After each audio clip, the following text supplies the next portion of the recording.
My name is Marcia Doherty. I have been known as Madeline for 3, maybe 4 years now.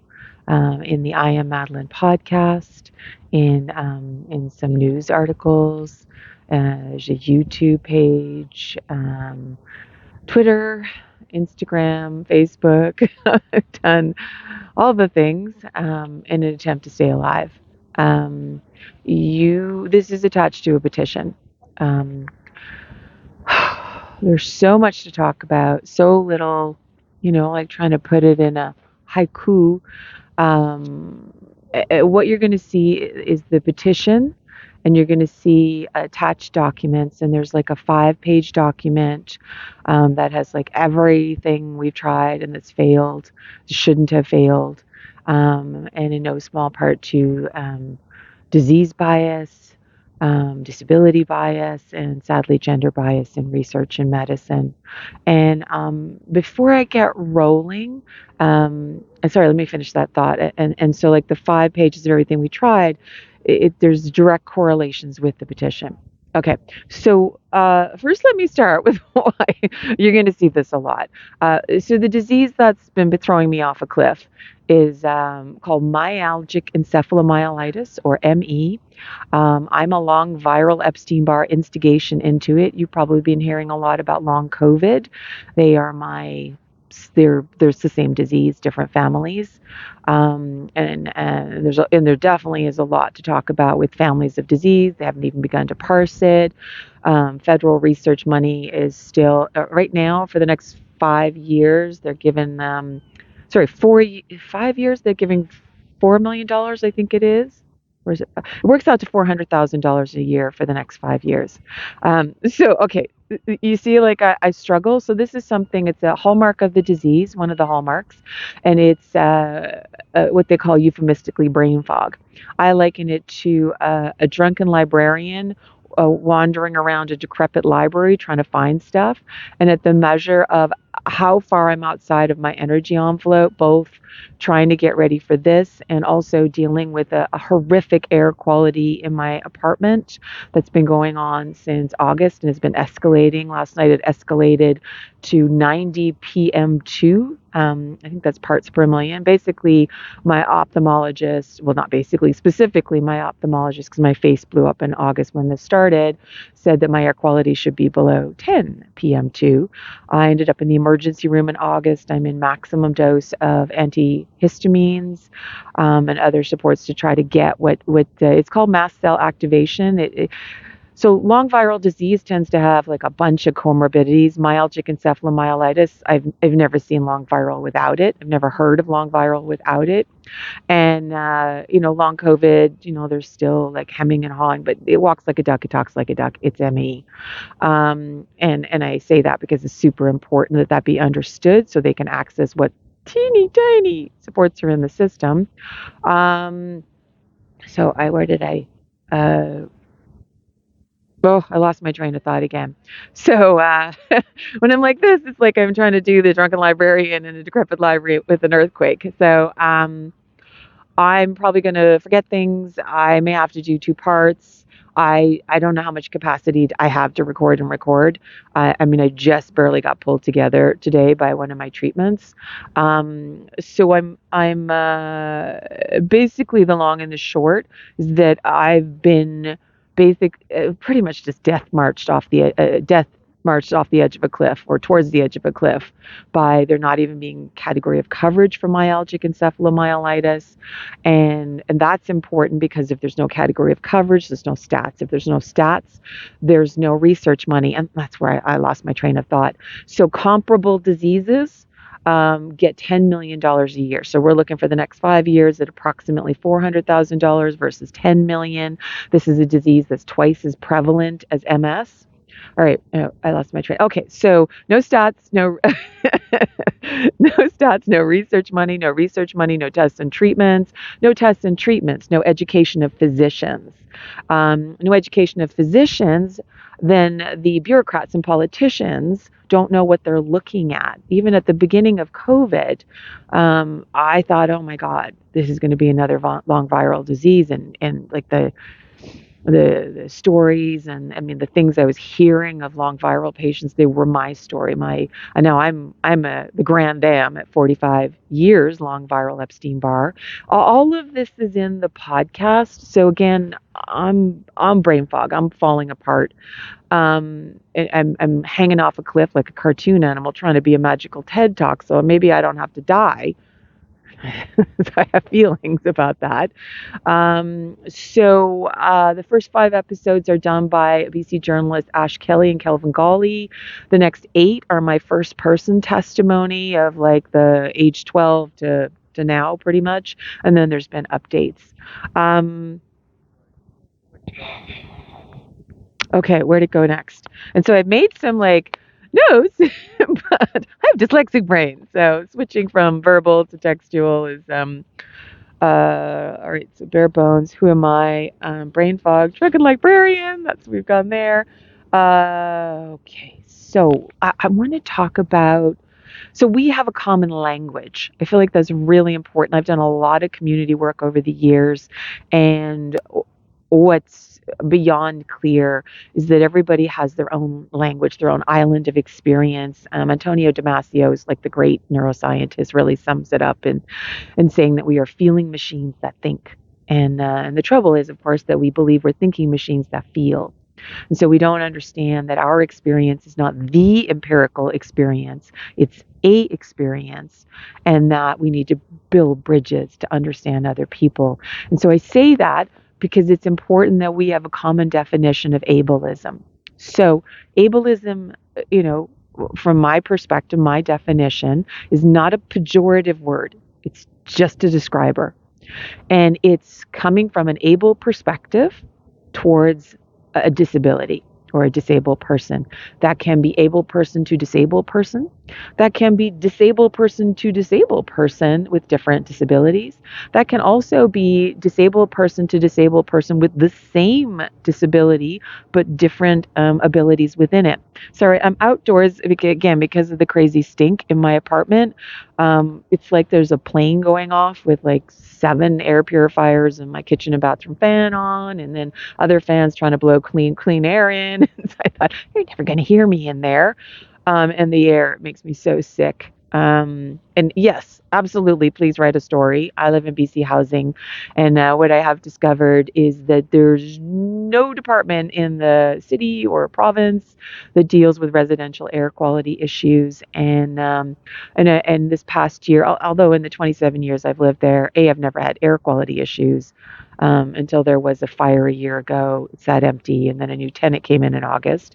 But I've also never had the measure of bullying and not just ableism, but disability bias and what very much looked like gender bias going on. And I think that's part of, because I spoke up about it, I put a complaint in because it just wouldn't stop.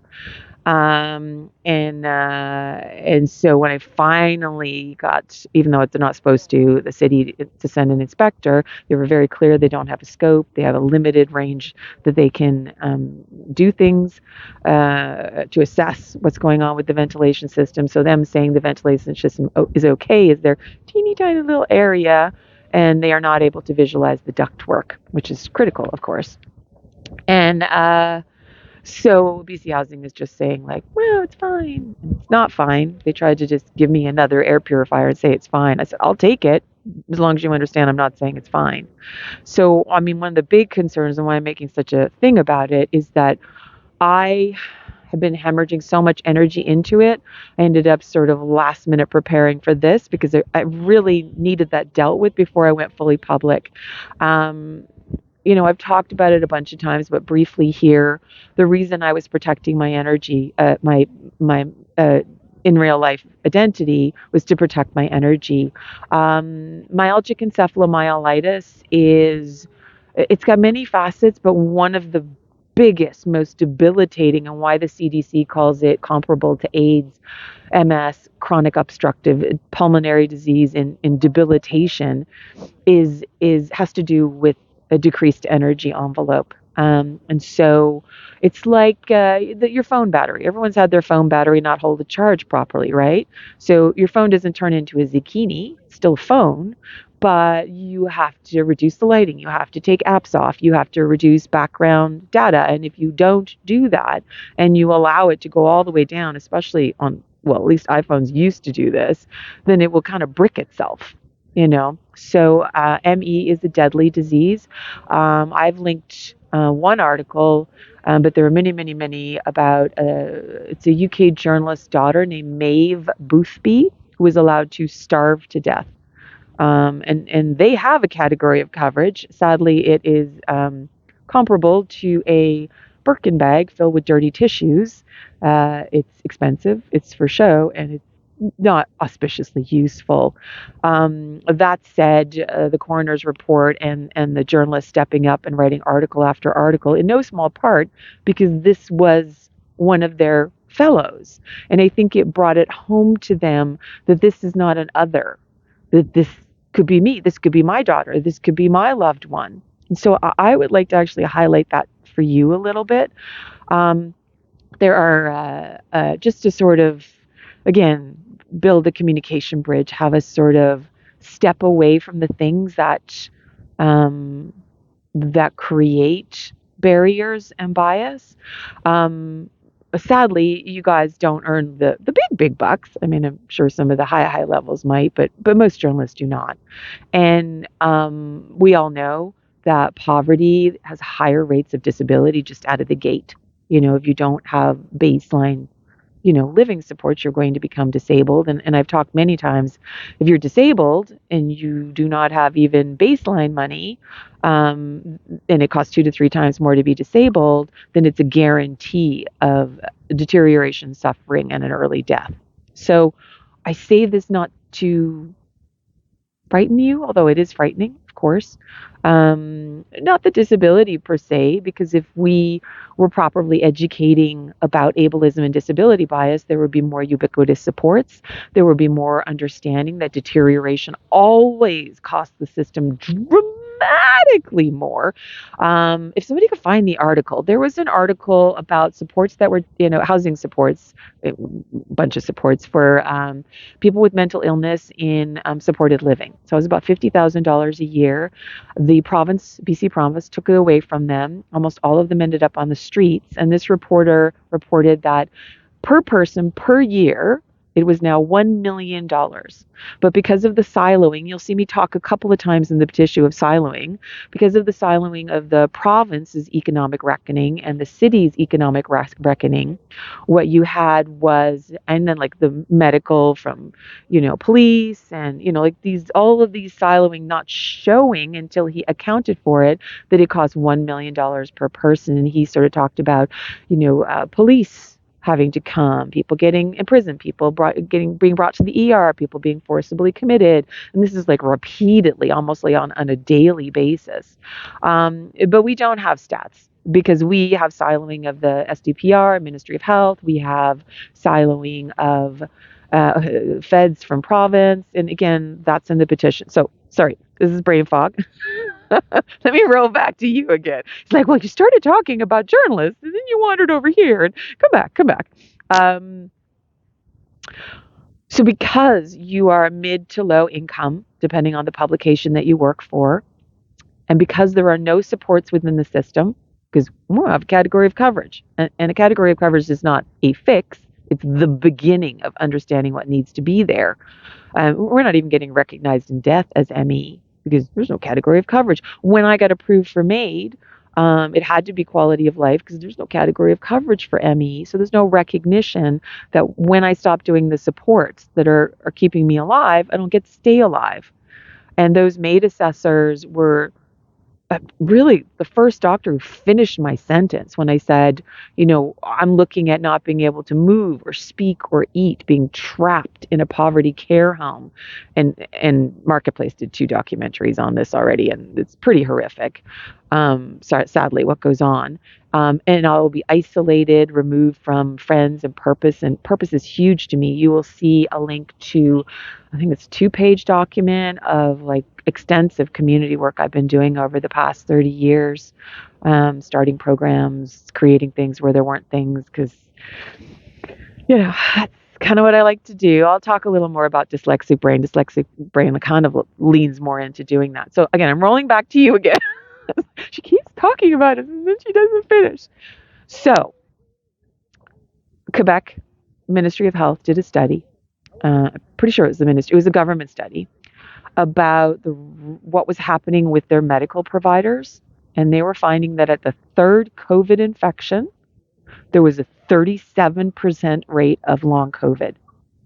And I have never heard long viral statistics like that. Long viral in various diseases over the years, Epstein-Barr, for example, like different stats range between 10 and 12 of all infected, and that's everyone. Everyone has Epstein-Barr, and he usually lives in there. 37%, that's a huge ratio. So if a person, let's say they're middle class, you get long COVID, and the physician who tells you you have long COVID gives you no instruction because they haven't been taught, so they don't know. So if you're lucky, you just get no instruction. You don't get the gender bias psychosomatizing that was going on. The UK changed their guidelines. The WHO has specific guidelines. The Mayo Clinic, and we've got links to some of those in the below the sign part of the petition. And if you do graded exercise therapy, then you're going to deteriorate. You're going to become disabled.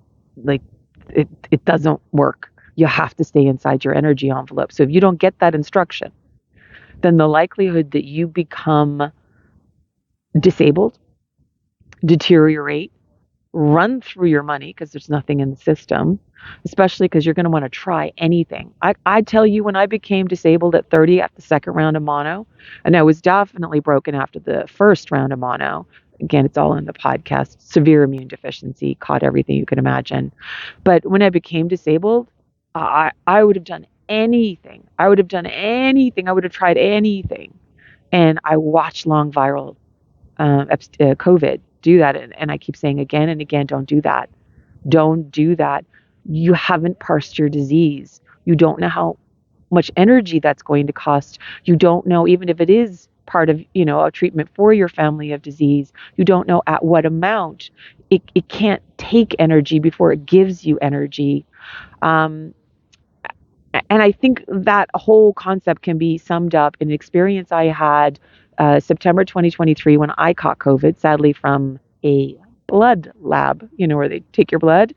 The tech was sick, only wearing a surgical mask, and there was no HEPA filters, and it was a very poor air there. So even though I was masked, I got, because again, severe immune deficiency, severe, get infected in cuts in 3 hours, severe. So a few days after I got it, and there's a whole conversation around Paxlovid as an antiviral that rolled me back 6 to 7 years that I can't get help with yet. So that's a whole other conversation. That's a story unto itself. So I'm in the emergency room. I'm exposed on Wednesday. My arm blows up in 3 hours because 3 hours I get infected. A mast cell activation in my right arm. And on Saturday, I finally sort of registered, truly accepted what was happening and took a test, and I had COVID. And on Monday, I had such bad phlegm in my throat that it cut off the airway, scared the heck out of a friend who was delivering something. She pounded my back. We opened the airway, and she insisted I go to the hospital. So I'm in the isolation room, and there's a young woman who's brought in. We start talking because we're the only two there. I give her one of my N95 masks because they only gave her, just a flimsy one, and it's the cute. So as we talked, the more I was like, please take a mask. So she had been told she had long viral. She had been COVID infected, I believe, 7 or 8 times. And she'd been told she was long COVID at about maybe the 5th or 6th infection or somewhere in there. And, but with no instruction. And so that morning she said she felt a little bit better. So she got up, she cleaned her place, she did laundry, she went, got groceries, she went for a walk and ended up in the emergency room. And that's not an unusual thing if you're not told to stay inside your energy envelope. So I kind of became like Granny MARCIA. And I said, you have a chance to fully recover. long viral patients in the first 7 years, if I remember the stat correctly, there's a 70% chance of full remission, but only if you stay inside your energy envelope. Because if you work outside your energy envelope, it's like, I had a doctor explain it, like you're borrowing energy from the mob. You will pay for it. And I'm going to ask you not to use this term, post-exertional malaise. There's a not biased term, post-exertion symptom exacerbation, um, which is that you kind of collapse. The system kind of collapses. The mitochondrial system is as complex as like the most complex Rube Goldberg machine. And if it's not working and you press it, then it likes to break likes to break more. And what will happen, and you don't know when this will happen, is that it can break in a way that you don't roll back to where you were before. And that's been a part of what's been happening to me. And it was part of what I was afraid would happen to her. So I was pretty firm with her that, it sounded like her friends cared. They wanted to come and help her. I said, let them help you. You have a chance of recovery. You're very early into long COVID. So I said, and this is what I was told by the Complex Chronic Diseases Clinic at BC Women's Hospital, which is an education program. I would quantify it as what is currently deemed mild, moderate, so mild, moderate, severe, the ratings. I'd like to posit, would you ever call cancer mild? It's a dismissive term. It should be stages 1, 2, 3, 4, the same as cancer. So I would say that they treat stage 1, maybe early stages of stage 2. And so while it was, I went because I wanted help. I couldn't get help, but at least I have terminology that I can say came from the hospital. And this is that you must stay inside your energy envelope. It's very difficult to assess what that is. They like to quantify it as keeping your heart below, and they have like a ratio. For me, it was 110 beats a minute. Sorry, somebody's trying to call me. But that definitely varies from person to person, height, size. They have magical ratios. But you stay inside your energy envelope. You have to have housework. You have to have laundry. You have to have pre-made meals of a specific anti-inflammatory diet. They recommend, again, they say like try, see what works for you. But it was about $400 to $600 worth of supplements, and I've never had access to those. But I at least told her about the energy saving. So get your friends to come and do your laundry and take care of every bit of energy that you can possibly take off your plate. And then only if you're thinking your energy envelope can tolerate it, the other instruction I was given is they would like to see me do like a 15-minute walk a day. I was very much like, can I do 45? Because I love walking. But at the stage of deterioration I was at when I was in there, I was heading firmly into severe at that point, avalanche deteriorating. And they were like, no, you're far too sick for that. So we exchanged numbers, and about, I don't know, 3 or 4 months later, I check in, and it turns out that she has recovered or gone into remission. It's hard to say which one, We don't have tests and treatments. We don't know. And I'm kind of guessing, I hope it was because she did understand. So rolling back to you again as a journalist, in the income bracket that you are going to live in, the likelihood that because of lack of instruction, you become disabled, even with instruction, you run through your savings. An energy production disorder is very hard for employers to accommodate. We haven't taught them how to do that. We haven't taught physicians about the disease yet. So how can we teach? How can we, teach? How can we teach employers the likelihood that you end up on disability assistance?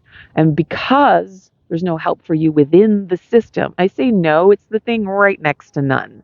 Without a category of coverage, there's like 2 physicians that I know of in BC, Dr. Arsenault and Dr. McKay.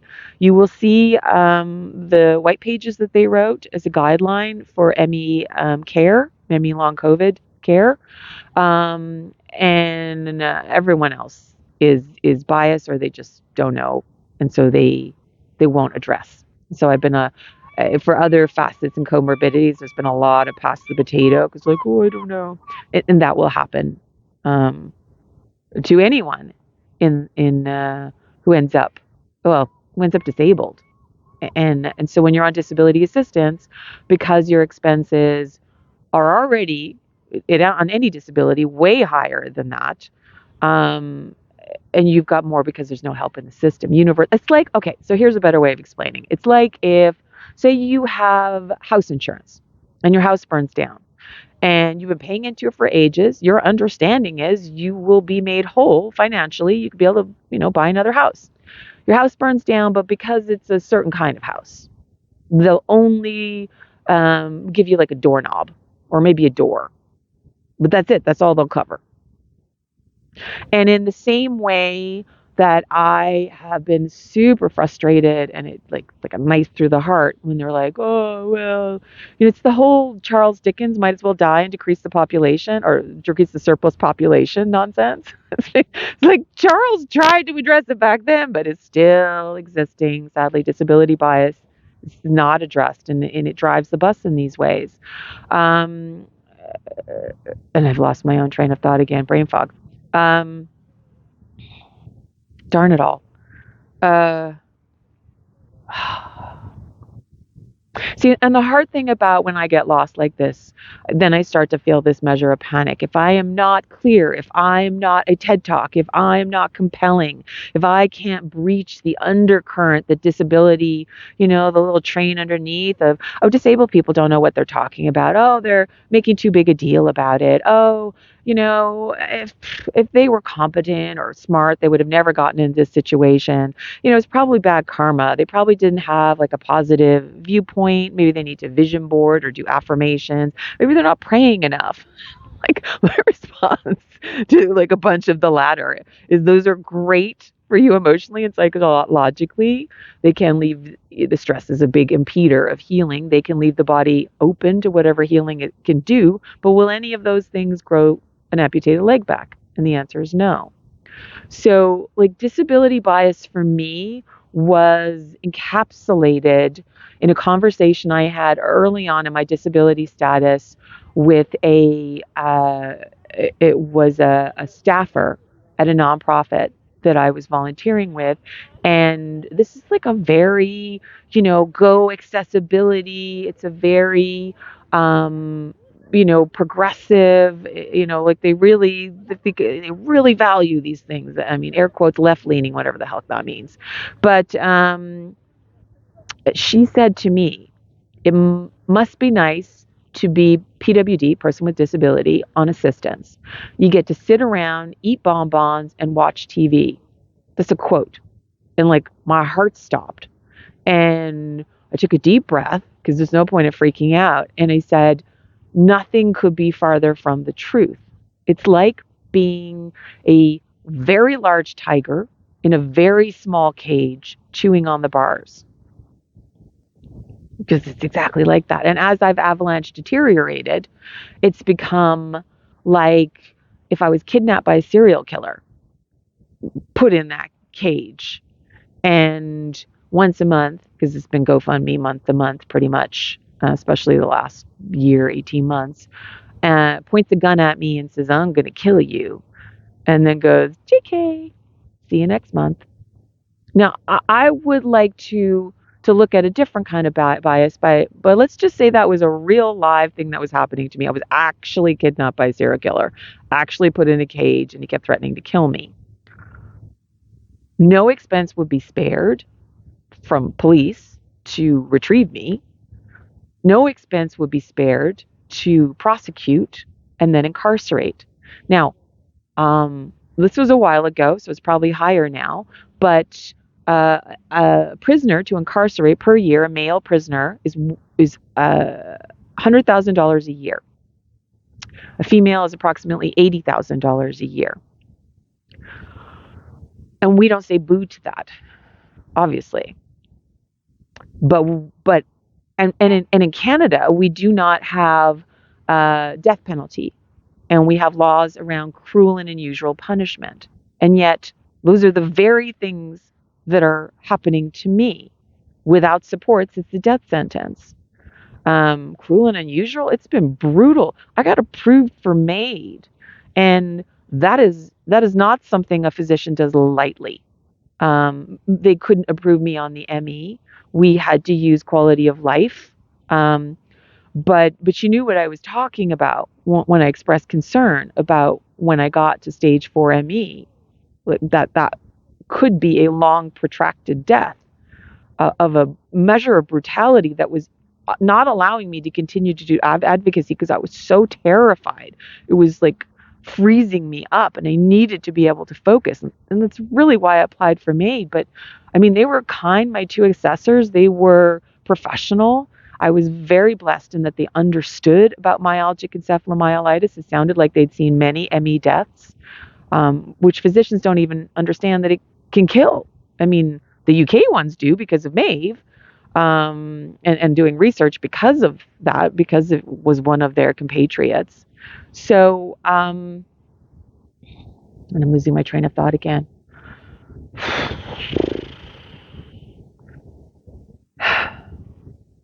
So the long and the short is, as a disabled person, I have less protections under the legal system than a criminal. And I am treated like a criminal on many, many levels. I mean, over the years, SDPR, Social Development and Poverty Reduction, although luckily, and I'm blessed now to be connected with people who are not running from bias. Running from bias, I mean like the way they interact with me, the way I'm treated, the way the system treats me. But it has been systemic, and the supports continue to be abysmal with this, oh, we can't afford that. You can't afford to not do that. It costs dramatically more when disabled people deteriorate. But let's go back to legislation. So when I realized I'm not getting any support from the system, that the work I tried to do with SDPR and Ministry of Health had just failed. Ministry of Health decided to stonewall for reasons that I don't know. And my MLA, who is David Eby, now the Premier, later the Ombudsman, who I connected up with, both said, do a human rights case. And neither understood what I came to understand as the Disability Alliance of British Columbia Law Clinic looked into it. And then later I spoke to two lawyers doing Supreme Court charter challenges, is that all of this is considered political. So there's no legal redress. You cannot, as a disabled person, do a human rights tribunal case or a Supreme Court charter challenge, federally or provincially, or an ombudsman inquiry, because all of these organizations, all of these structures, these bureaucracies, these legislative bodies consider that what's happening to me to be political. And as I understand it, as it was explained to me by the DABC, Disability Alliance of British Columbia, the Human Rights Tribunal says, well, disability supports, just PWD assistance, is not something that everyone can, everyone can access. And so it's not under our auspice.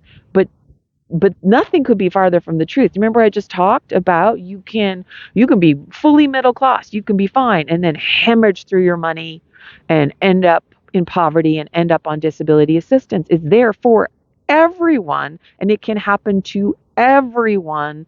Health is a temporary state, and I'm sorry to say it because I know we haven't done accessibility education, so it's scary until you understand that once that happens, then there's supports and there's ways of navigating it, and there's quality of life to be found big time. So let's roll back quickly to the MAID assessment again. So on MAID, and I'm going to say this really quickly because invisible disability, as it's called, or understanding complex chronic disease, it's not what, again, this is another kind of sadly disability bias or ableism. I consider ableism, well, both of them very, very unconscious. There's an idea of what you should look like. or how you should sound. Oh, she seems okay. It's like, well, a diabetic will seem okay until you take away their insulin, you know? And with ME, you can seem okay until come to the end of your energy envelope. Like your phone will seem okay until the dying battery that won't hold a charge suddenly craps out. Again, not a zucchini. And as I'm saying this, I think my phone is running out of charge. So I hope not. Oh, okay, we're good. But we're losing light, sadly. So when I went through my MAID assessment, they needed things to put on their forms because they couldn't put ME. So they started talking about pain. And I have many pain disorders, a kind of hypermobility syndrome, fibromyalgia. They like to argue with each other. The ME likes to create a kind of mitochondrial distress in the muscle. And as I avalanche deteriorated, I haven't seen below a 7 out of 10, and I don't remember. So I tend to cycle between 7 and 10. And I say that, and you're probably looking at me going, well, she doesn't look like that. But the longer you've had complex, intense pain, the more you learn to do a push away, the more you learn to take it off your face, because then people don't want to interact with you. People don't want to help you. You get dismissed as like, oh, well, she's a whinger, she's a whiner, so you stop expressing that. And on a side note, related to part of my profession that I was supposed to have, I was in a class where they were doing a kind of kabuki. They were teaching us kabuki, and one of the things they had us doing, which is a Japanese form of theater, was this duck walk where you squat down and you walk across, like on your tiptoes, back and forth across the room, and you had to be it hurt so bad, and your face had to be placid. So like, it can be done. It is done. It is a regular thing for people like me. And all right, brain.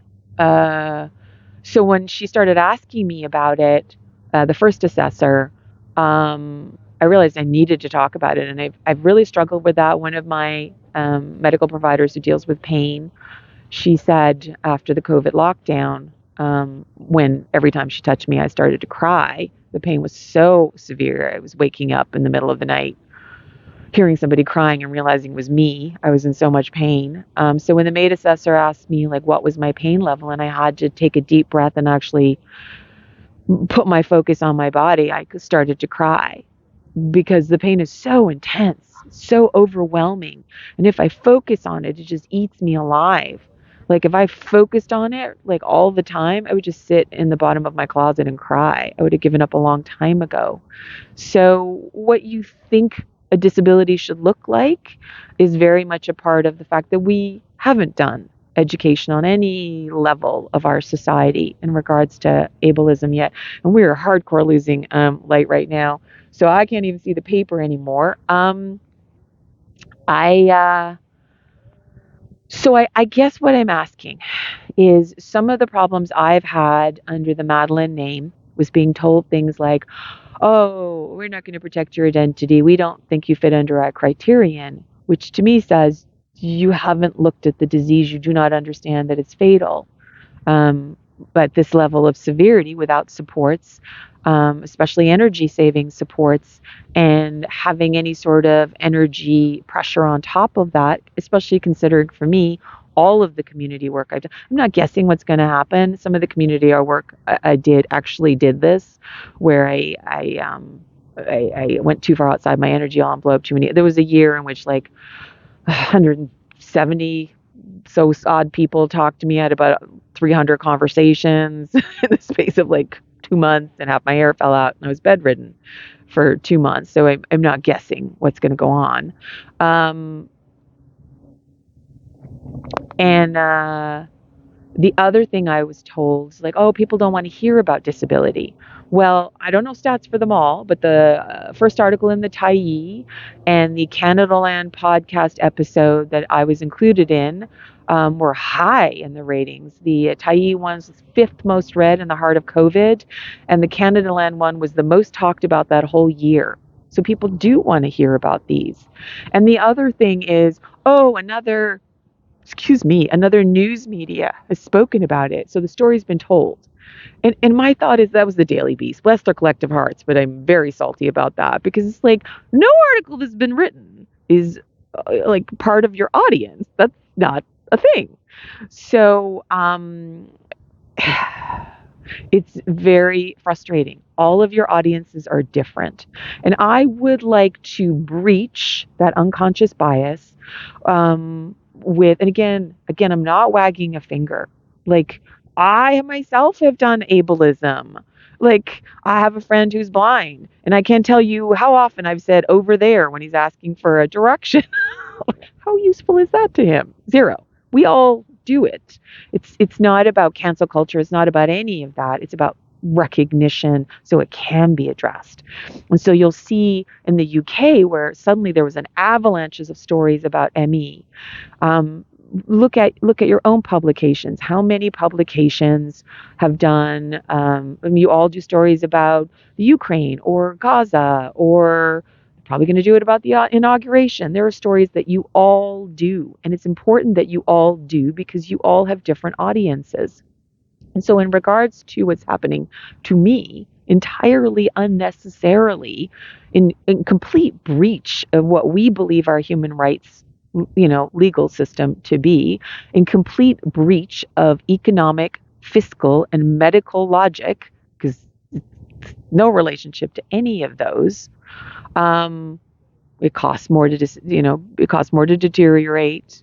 We don't have proper research on the disease. And I have included some links to gender bias in research because ME does afflict women at a higher rate, although men are definitely a part of it. And long viral and long COVID, and medical bias, economic bias, and fiscal bias. Medical bias? Yeah. So the light's going and my energy is going. So I'm begging you to tell stories. When you look at the petition, each section can be a story all unto itself. I've encapsulated years of struggle in each section of the petition, and indeed in each section of the 5 pages of everything I've tried that's failed. The stink all on its own, excuse me. The stink all on its own is a story, and then it's coming up on Christmas. I run out of money in January.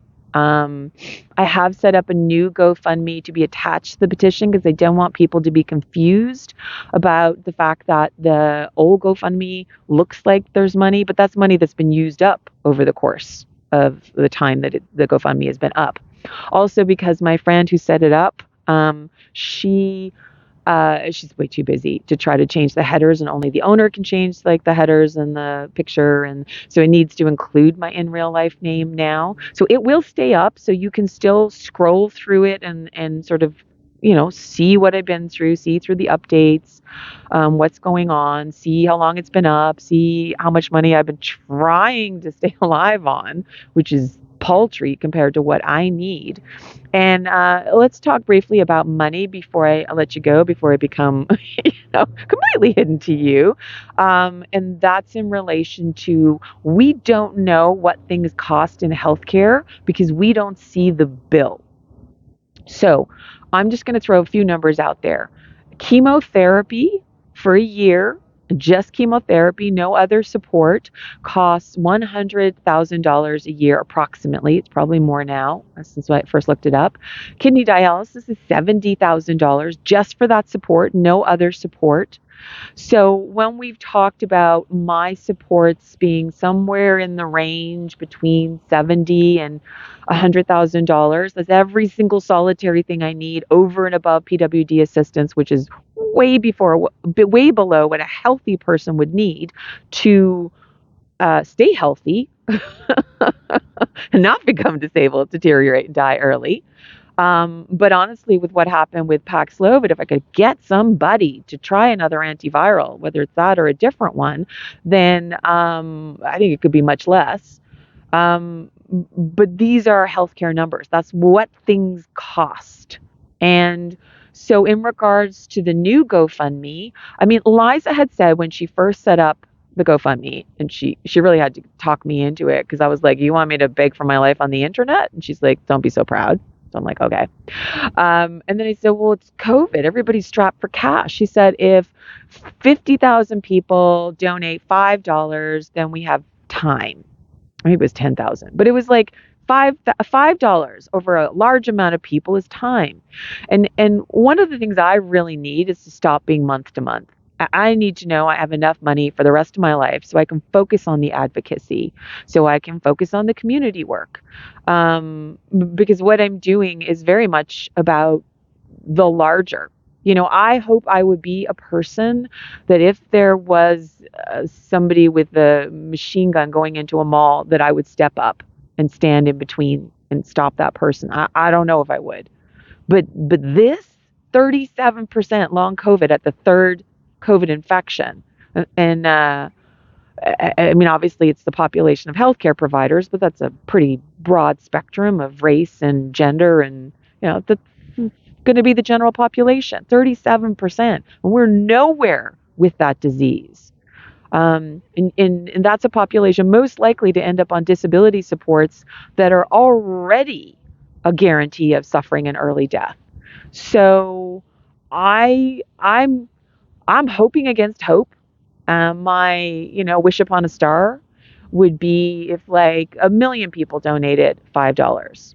Um, I don't know how, interest works and all that stuff, but um, like I'm pretty sure divided into that, I can make it last. Even more would give me even more supports. I could like really bring them up to where they should be and be brought back to not just adequate, because that's what I'm talking about is adequate, a good quality of life. Um, and I can focus on the other things. Um, it would be nice. It would be nice. And the other thing about that is stats. It would show that a huge proportion of the Canadian public is like, I don't like what's happening to Marcia. I think that's going to happen to me. I want to support her in what she's doing. And that's why the petition exists. The petition, I feel like if we're going to talk about these dark issues that are scary, that we haven't done any sort of accessibility education to prepare people to really look at these, because this whole like put your fingers in your ears, la la la la, it's not happening. It's not working for any of us. Um, the petition is an action you can do. And the petition talks about everything that I've talked about, but like in a petition-y way. So I hope you will really highlight that this is an action, that this isn't like, oh, it's hopeless, or oh, and see, when people feel like there's no action they can take, then they fall into this, oh, that's other. That wouldn't happen to me. I'm different. That would never happen to me. 37% long COVID at the third COVID infection. That's just one disease. It's just one virus. And there's a lot of instigators into ME, and there's a lot of instigators into disability. And that's not even touching on some of the long-term damage in people who seem to have fully recovered. So, and I'm not saying this to scare you. I'm saying this is the reality of what's happening. Let's create remediations. Let's create supports. This doesn't have to be a scary thing that we have to move away from. And one of the biggest impediments is, I will nicely call it butt covering. If a politician or a doctor has been saying X and suddenly, like, oh, COVID's no big deal. It's no worse than the flu. Oh, wash your hands when it's aerosolized and we're not doing remediations for that. Then rather than saying, you know what? And this is me saying it, 45 years in, like staring like down the barrel of lack of supports kind of death. I am saying this. There is no way that politicians, doctors, bureaucrats, you guys would know what I am saying. Are you telepaths? Are you psychic? Like, seriously, there's no way. And I would like the way that you learn this be from me and not by having something happen like what happened to Maeve's family, to Maeve's father, a fellow journalist. Like, I really hope that it doesn't have to be a death in your community. And I say this because with these, legislative bodies considering what's happening to me political, both on gender biased disease, no category of coverage, and disability lack of supports. My only recourse is if the Canadian public knows about it. But the Canadian public can't know about it if you don't know about it. And if your newsrooms don't start recognizing that these stories need to be told and told and told again, just as they are now in the UK, there will be no change. So in the UK, now they're stepping up. Now they're saying, oh, okay, we didn't realize, we didn't know. And and that's not a thing a person should be canceled for. How the hell were they supposed to know? I mean, pre-COVID, research money in Canada was $140,000 a year in comparison to $10 million. I mean, good God, how was anyone supposed to know? But there's more than enough data out there. There's more than enough research to maybe not yet have tests and treatments and parse the disease, but to say, holy crap, this is a disabling event. Long viral has always been a disabling event with various viruses. Myalgic encephalomyelitis has always been a serious neuroimmune disorder. So the George Monabot article, the one that, I mean, again, many articles on MAID, but that one in particular, I believe he dives down into the origin of the abdication of supports on myalgic encephalomyelitis when it was first called chronic fatigue syndrome. Again, please don't call it that. That's a prejudice name. That's an ableist name because, and here's the troubling thing. So an able person thinks they know what fatigue is. But the mitochondrial distress of myalgic encephalomyelitis is no comparison to that. And I know that from my own experience, but also I've had to come across a few posts in the long COVID community talking about people who had had serious cancer, serious chemo. And they said they didn't know what fatigue was until they had ME. So on that note, and me completely disappearing from your, and I'm sorry, I'm not Martin Scorsese. This is just as good as I can do with the brain power that I have, working so far outside my energy envelope, both in trying to do too much to get ready for this, and also because the stink is compromising me physically and eating up energy, trying to get help from either the city or BC Housing or something. So, I'm hoping that if you want to do articles and want to interview me, I'll have energy, but honest to God, I don't know, which is part of why I've done this video, which is no longer a video, but it's turned into a podcast. And again, all of the information is in the podcast. The first 5 episodes, there's a lot of research in there. Justine Bateman, Dr. Justine Bateman is the leader of one of the leading ME clinics in America, and they do some very compelling conversations around MAID. But here's the thing: there's 2 things around MAID. First of all, it's not the problem for me. I was being driven off a cliff. I was being forced to die due to lack of supports. Before MAID even became accessible to me on quality of life. For me, MAID is at least I have some empowerment there, but I wish to be empowered to live. That's my experience. And so please don't say, oh, Marcia is choosing to die. No, do I jump or do I burn? It's like if let's go back to the serial killer again. Serial killer takes me to the edge of a cliff and says, like, jump or I'll shoot you. Like, is that a choice? I mean, neither death is appealing to me, but the ME death, at least I have some say in, and there will be some measure of compassion, because as friends have said to me repeatedly, and Liza did just recently, because it's logical, but bias has nothing to do with logic, right? Medical logic, fiscal, economic, legislative. There's the other one, legislative logic. Human rights logic. Like, go to the hospital and just stay there and they'll help you, but they won't. They'll just watch me die. They watched Maeve die. Her family just ended up taking her home. They didn't want her to die there. And then Stephanie Lavoie with Lyme disease, also whose research is experiencing gender bias, because there was one element that Quebec required for a diagnosis of Lyme disease, which she didn't have, but apparently the rest of the world doesn't think is a thing, and kind of looks like it's due to the research skewing male on Lyme disease. And so she wasn't diagnosed officially as Lyme disease, although everyone said she had Lyme disease. So when she started to starve to death as a complication, she wasn't able to eat properly. They let her starve to 56 pounds. And at 56 pounds, Stephanie took advantage of Maid. So I feel a deep kinship there. I mean, obviously, she wanted to live. She made no bones about it, as Maeve did. She was begging to be fed. She was begging for a feeding tube. She was begging for help. And they waited and waited and waited, and she became quite fragile. And this was their excuse for not even attempting it.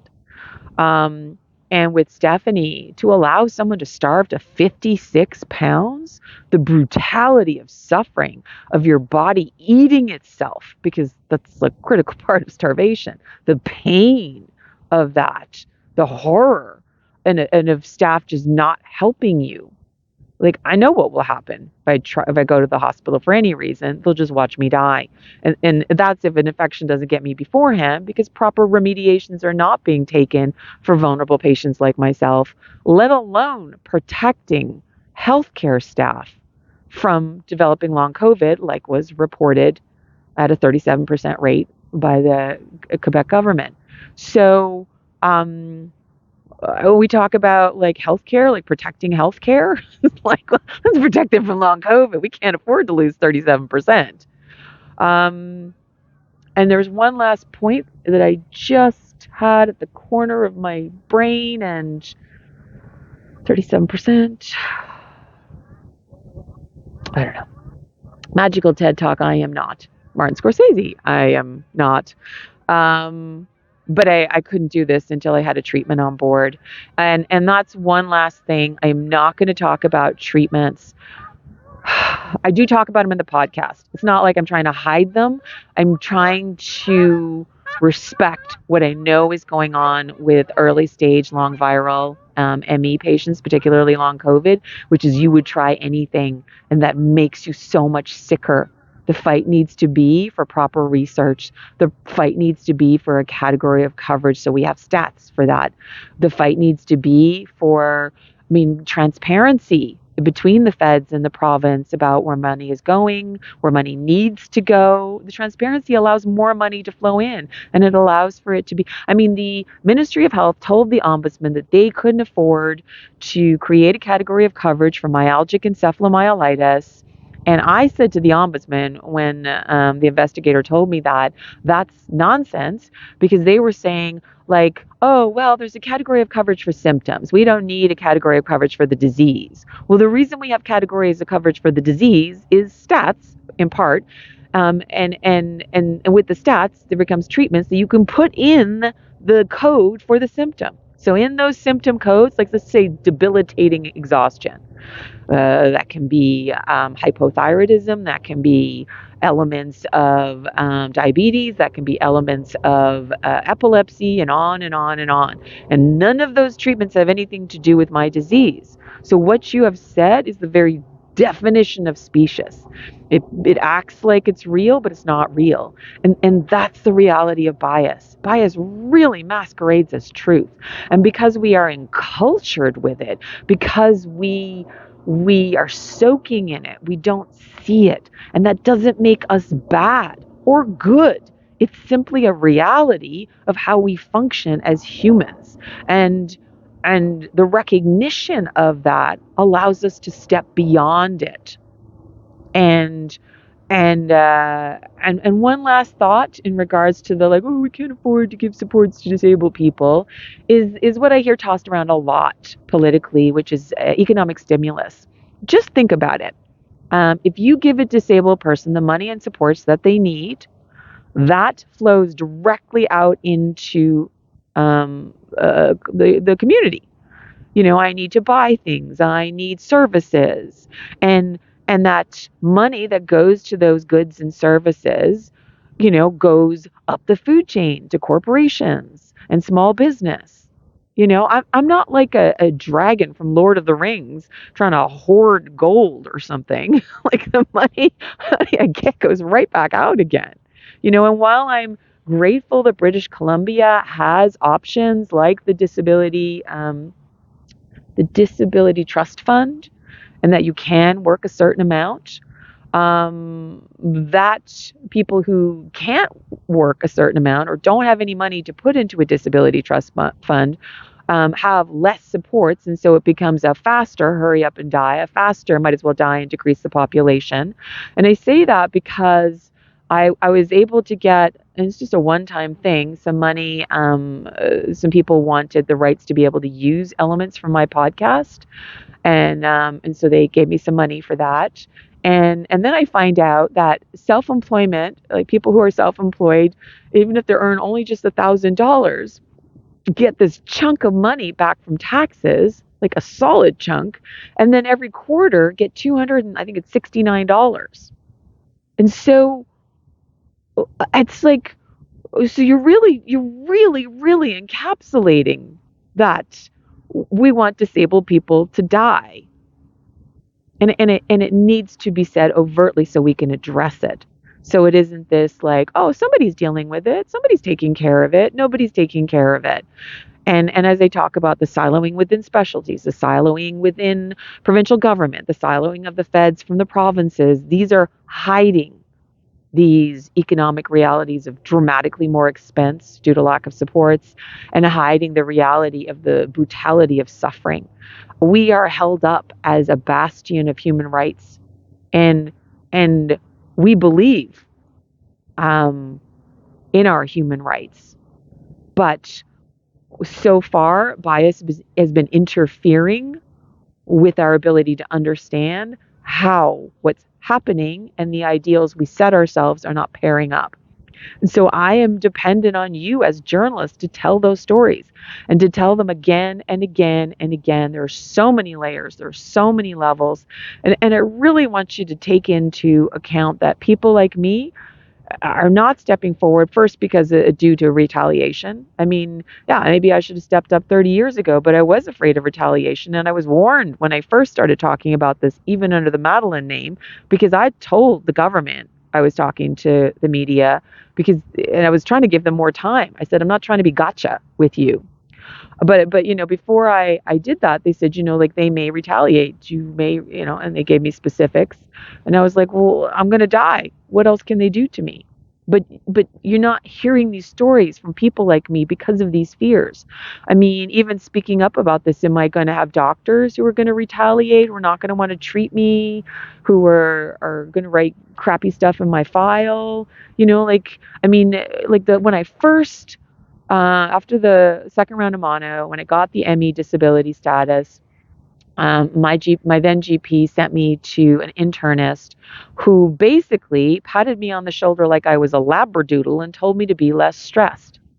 And as a woman and as a patient, you can't push back. You can't make a fuss, because then they'll write things in your file. They'll call you aggressive, or they'll call you hysterical woman.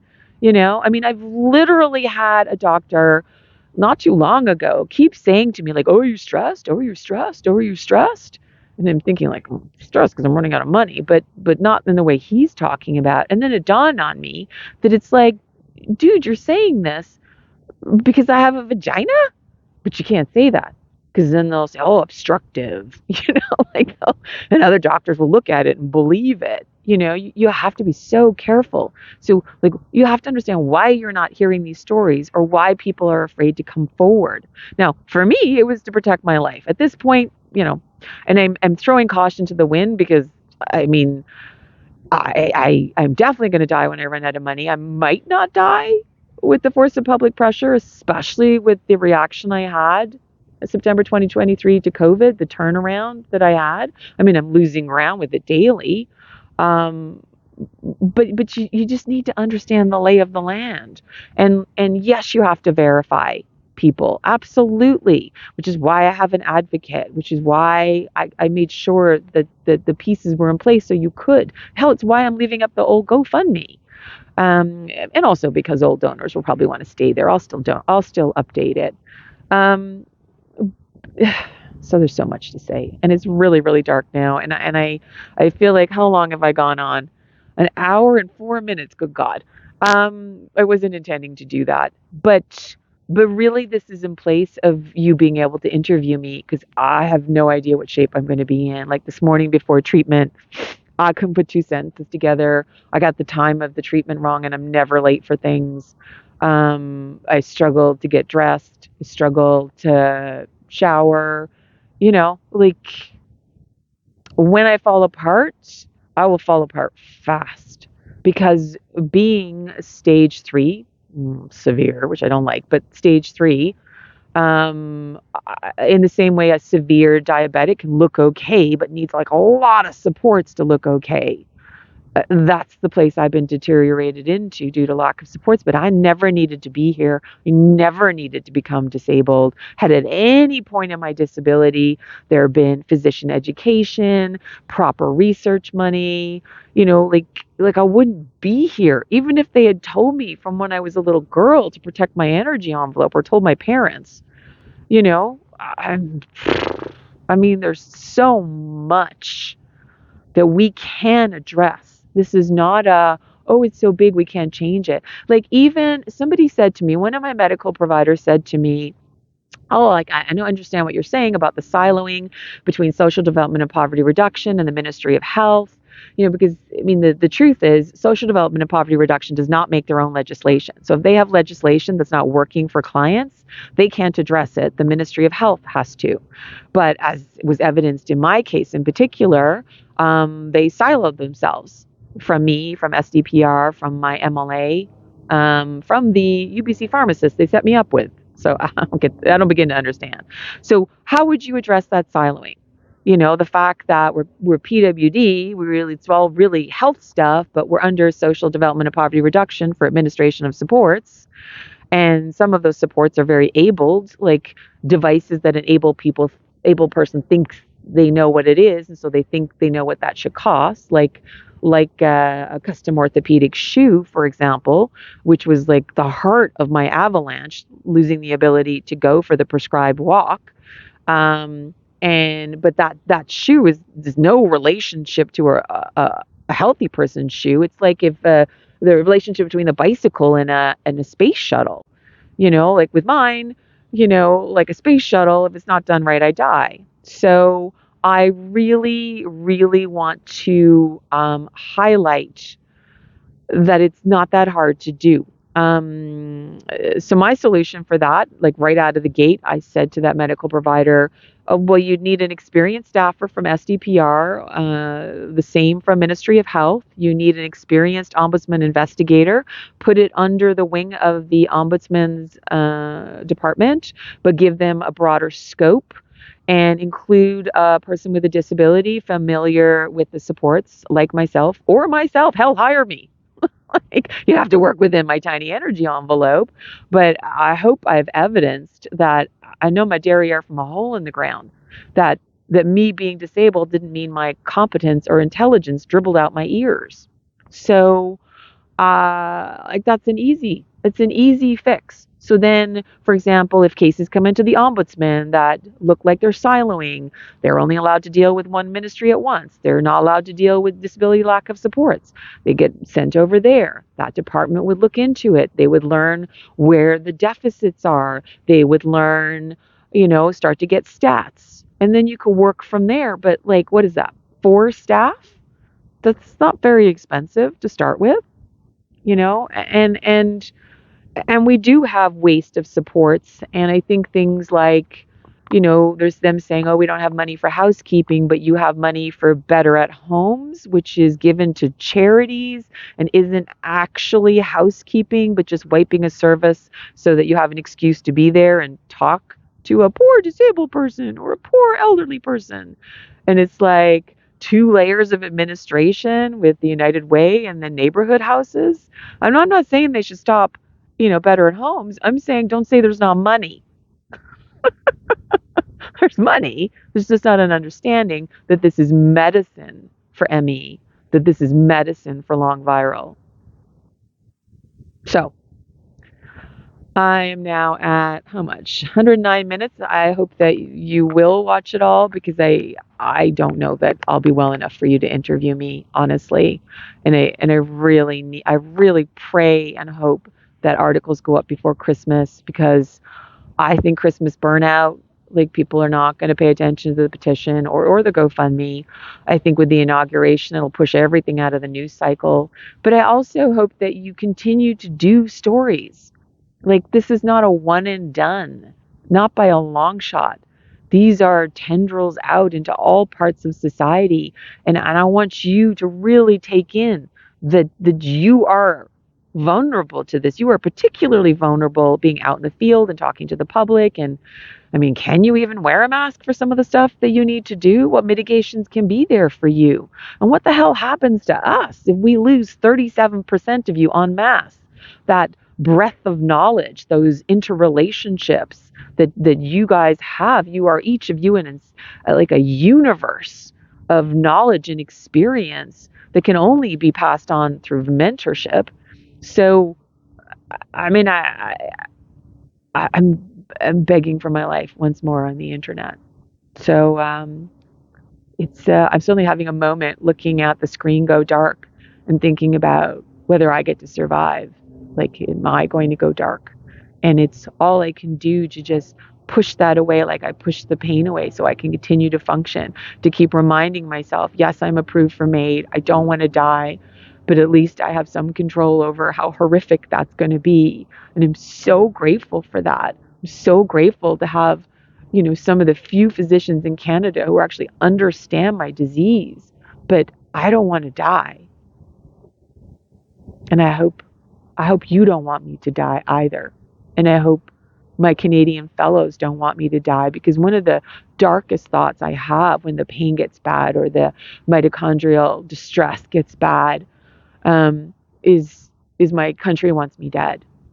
But you see, that's my bias, my fear, because it feels like my country wants me dead. It's functionally like my country wants me dead, but that's not the same as my country wanting me dead. It's really just lack of information and lack of education. And I don't know how any of that changes without you telling my story and stories like mine again and again and again. Please look into Maeve. Please. And please help me.